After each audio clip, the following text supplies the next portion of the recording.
ربنا آتنا في الدنيا حسنة وفي الآخرة حسنة وقنا عذاب النار. Assalamualaikum warahmatullahi wabarakatuh. Innal hamdalillah nahmaduhu wa nasta'inuhu wa nastaghfiruhu wa na'udzu billahi min shururi anfusina wa min sayyiati a'malina. Man yahdihillahu fala mudhillalah wa man yudlil fala hadiyalah. وأشهد أن لا إله إلا الله وحده لا شريك له وأشهد أن محمدا عبده ورسوله لا نبي بعده نصلي ونسلم على رسولنا الأمين وعلى آله وأصحابه ومن تبعهم بإحسان إلى يوم الدين وبعد إخواني وأخواتي في الدين أعزكم الله. Kita masuk kepada majlis yang keempat, berbicara tentang kewajiban kita memelihara puasa yang kita lakukan, di mana setelah kita mengerti betapa utamanya puasa, betapa pentingnya puasa, namun jangan sampai puasa yang demikian utama dan demikian pentingnya ternyata kita yang merusaknya. Kita tahu bahwa puasa atau as-siyam di saat dilakukan dengan baik dan benar itu akan mampu melahirkan al-akhlaqut thayyibah, akhlak yang bagus, akhlak yang mulia, dan juga akan membiasakan orang untuk mengamalkan amalan-amalan ketaatan, menjauhkan orang itu dari perbuatan yang haram, dari perbuatan yang dibenci, juga membiasakan orang untuk bersikap baik kepada orang-orang yang membutuhkan. Dan jiwanya pun terbiasa untuk lembut di saat mengingat Allah. Sehingga begitu pentingnya puasa atau as-siyam di saat seseorang melakukannya dengan baik dan benar. Di mana di saat seseorang itu telah benar-benar berpuasa, jiwanya akan benar-benar khusyuk di hadapan Allah, akan benar-benar takut kepada Allah, akan merasakan bahwa dirinya bukan apa-apa di hadapan Allah. Dia akan menjadi orang yang dekat dengan kebaikan, bersemangat untuk mengamalkan amalan-amalan kebaikan. Karena puasa mengarah kepada jiwa seseorang yang sedang dididik dan dibina, yang sedang dibentuk oleh puasa, itu sesungguhnya jiwa seseorang.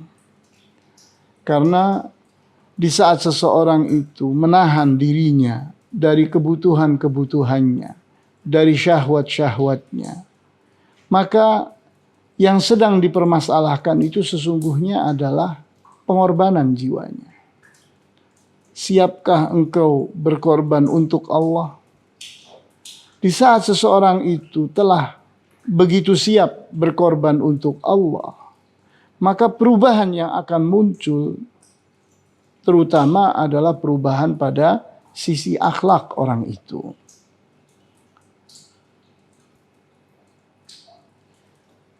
Maka di saat kita berbicara tentang lahirnya akhlak yang terpuji, sifat-sifat yang mulia pada diri seseorang karena telah benar-benar berpuasa, ingat bahwa hal itu bisa pudar, bisa hilang, bisa gagal, bisa tidak terjadi. Di saat seseorang itu ternyata tidak memelihara jiwanya saat dia berpuasa. Maka di saat seseorang itu melakukan hal yang merusak puasa dari seseorang itu melakukannya, maka dengan sendirinya hasilnya pun nihil, hilang, pudar, tidak menjadi kenyataan. Syekh Fauzan Al-Fauzan hafizahullah mengibaratkan puasa itu seperti pakaian, di mana orang yang ingin agar pakaiannya itu betul-betul memenuhi fungsinya akan membuat seseorang jadi bagus, jadi tampil mulia, tertutup auratnya, benar-benar bermanfaat pakaiannya itu sesuai dengan ukurannya. Hal itu bisa terjadi di saat pakaiannya itu benar-benar terjaga. Namun, di saat yang terjadi sebaliknya, pakaiannya itu robek-robek, pakaiannya itu ternyata sudah pudar, sudah jorok dan kotor, maka apa yang terjadi? Fungsi-fungsi itu jadi hilang. Kita lihat di dalam hadis yang sahih diriwayatkan oleh Al-Hakim, Ahmad, Al-Baihaqi, dan At-Tabrani, dan hadis ini dinilai sahih oleh Al-Albani, di mana Rasulullah SAW bersabda, "Rubba sa'imin habbuhu min siyamihi al-ju'u wal-'atashu." Bisa jadi orang berpuasa itu tidak mendapatkan keberuntungan apa-apa, yang didapatinya hanya sekedar lapar dan haus. Wa rubba qa'imin habbuhu min qiyamihi as-saharu. Dan bisa jadi orang yang berdiri salat di malam hari tidak mendapatkan keberuntungan apa-apa dari salatnya, kecuali hanya sekedar dia berdiri begadang, tidak tidur di malam hari. Tidak ada manfaat yang didapatkannya. Hilang manfaat yang semestinya bisa didapatkannya. Pertanyaannya, kenapa? Mengapa hal itu terjadi? Jawabnya, karena orang itu tidak memeliharanya. Puasanya tidak dipeliharanya, sholatnya tidak dipeliharanya, sehingga puasanya asal-asalan, sholatnya asal-asalan. Karena dia itu tidak menjaga benar-benar puasanya, maka hasilnya pun tidak seperti yang diharapkannya. Kita lihat, seperti telah dibahas pada kesempatan yang lalu, seseorang tidak menjaga lidahnya, sehingga dia tetap ghibah, tetap namimah, tetap mencaci maki, menghina-hina orang, kemudian bertengkar dengan kata-kata yang buruk. Maka kita katakan bahwa orang ini lidahnya tidak berpuasa. Dia haus, ya. Dia lapar, ya. Dia tertahan dari kebutuhan-kebutuhan syahwatnya, ya. Tapi apakah menghasilkan? Tidak. Kenapa? Ini rombeng-rombeng yang telah terjadi. Pakaian puasanya itu robek-robek, kotor, lusuh, tidak layak untuk dipakai, sehingga pakaiannya jadi tidak berfungsi. Maka orang yang berpuasa, maka mestinya lidahnya pun berpuasa. Maka di bulan Ramadan, lidah seseorang itu ternyata digunakan untuk berzikir kepada Allah, untuk membaca Al-Quran, untuk bertasbih, memuji Allah, untuk bertahlil, mengucapkan la ilaha illallah sebanyak-banyaknya, untuk banyak sekali amal-amal saleh yang bisa dilakukan dengan lidahnya.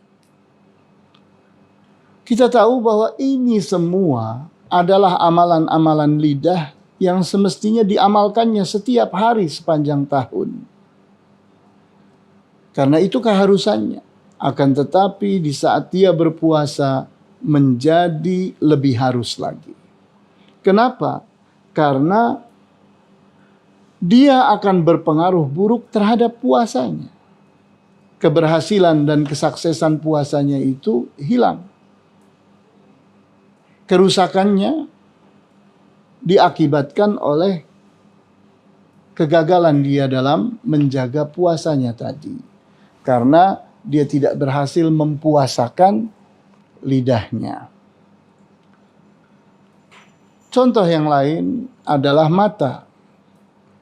Seseorang tidak menjaga matanya, sehingga dia berpuasa tapi ternyata mengumbar matanya. Dia senang berada di pasar-pasar, dia senang berkumpul-kumpul dengan lain jenis, dia senang berada di tempat-tempat yang penuh dengan fitnah, maka matanya jadi tidak terjaga. Matanya menjadi liar. Maka apa hasilnya? Hasilnya bahwa ternyata pakaiannya itu, puasa yang seperti pakaian tadi, robek-robek, rusak, lusuh, kotor, dan seterusnya. Sehingga hasilnya apa? Karena buruknya mata, liarnya mata, puasanya hanya tinggal lapar, haus, dan terhindarkannya seseorang dari kebutuhan syahwatnya. Begitu pula telinga. Di saat seseorang itu berpuasa, hendaknya telinganya pun ikut berpuasa. Maka hendaknya dia menghindarkan telinganya itu untuk berbuat dosa. Hindarkan dari hal-hal yang haram.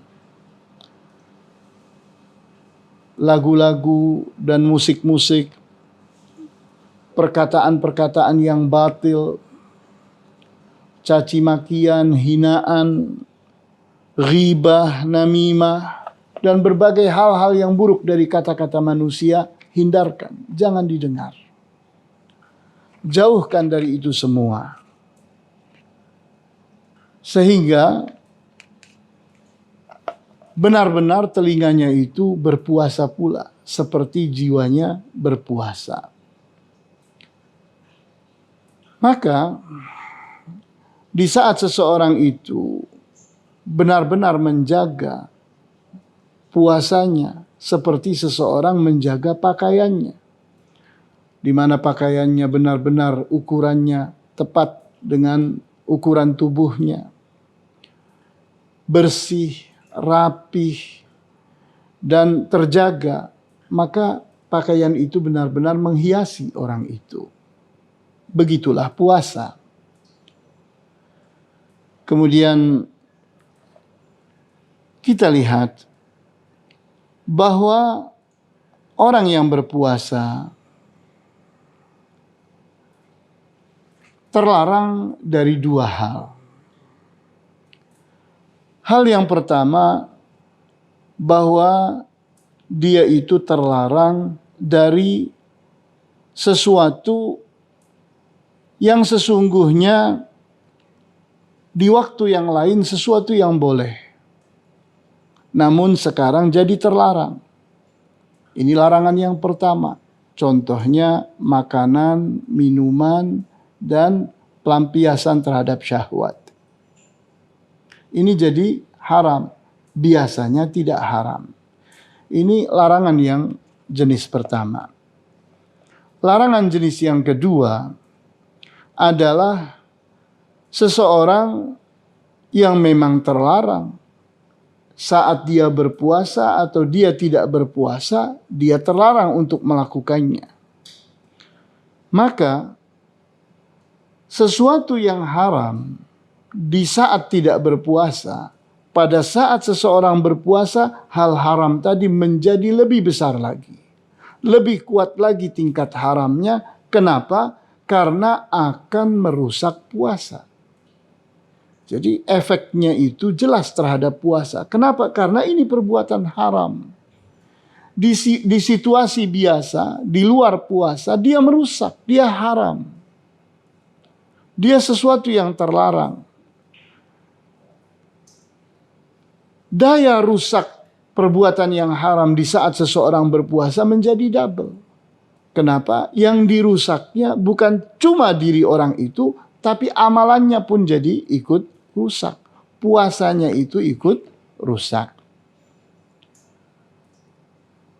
Oleh karena itu, kita lihat di sini bahwa larangan bagi orang yang berpuasa itu ada dua macam.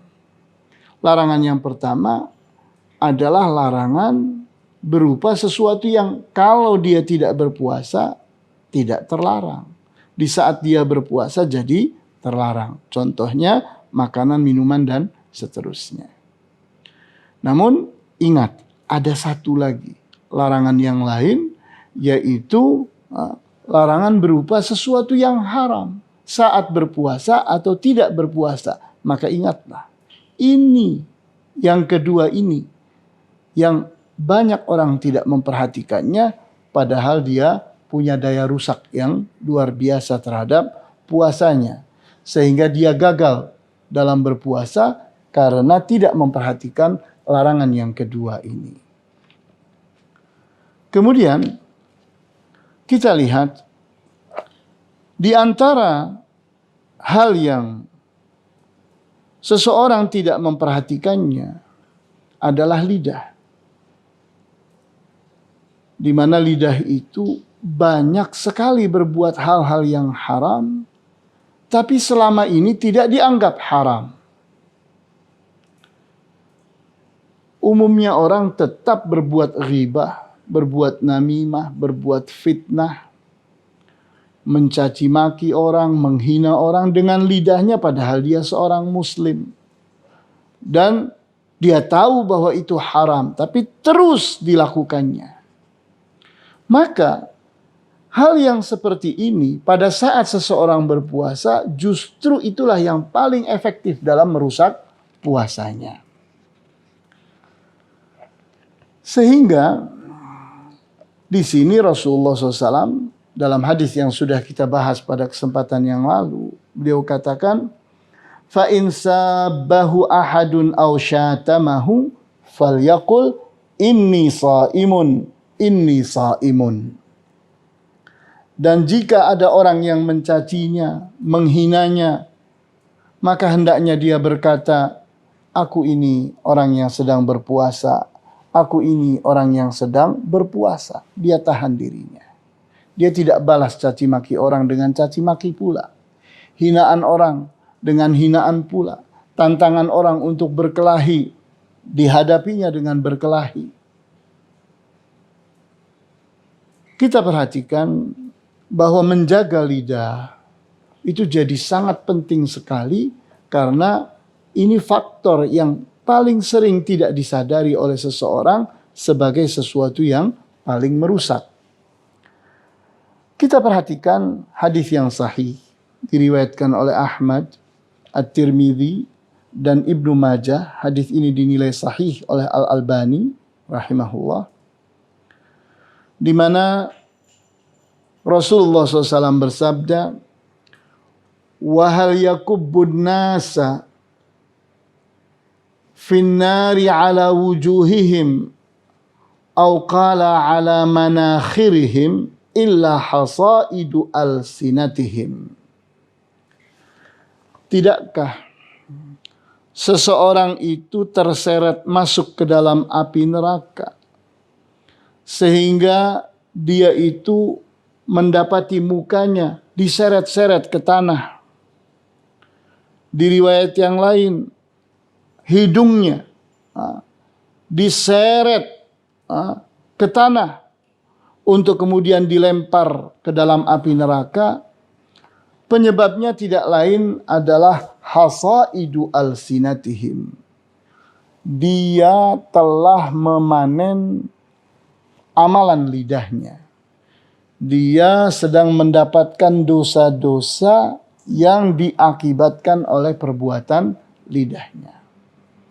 Sehingga begitu fatalnya lidah, seseorang terseret, dihinakan oleh Allah dengan muka disaruk di tanah untuk dilemparkan ke dalam api neraka. Ternyata bukan perbuatan anggota tubuh yang lain yang mudah terlihat, tidak. Tapi perbuatan lidah yang seringkali tidak difikirkan dan tidak diperhitungkan. Jadi kita lihat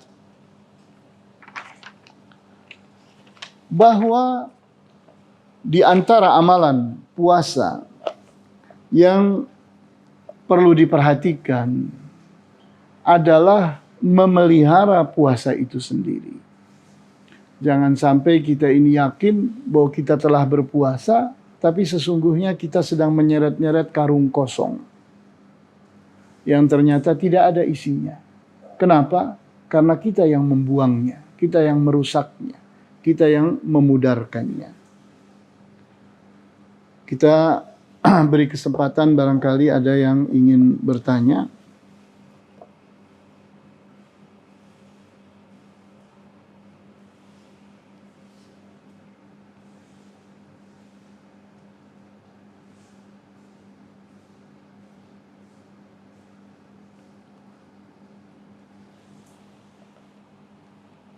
Baiklah, maka dari majelis yang keempat ini, kita telah memetik pelajaran yang sungguh penting terkait dengan keberhasilan puasa kita dari sisi keberhasilan kita memelihara puasa itu sendiri. Mudah-mudahan apa yang dibahas menjadi bermanfaat untuk diri saya dan siapapun yang ingin mengambil manfaat dari apa yang kita pelajari. Wallahu ta'ala a'lamu bis-shawab. Walhamdulillahi rabbil alamin.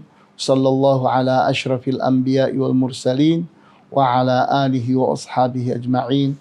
Subhanakallahumma bihamdika asyhadu an la ilaha illa anta astaghfiruka wa atubu ilaik. Wassalamu alaikum warahmatullahi wabarakatuh.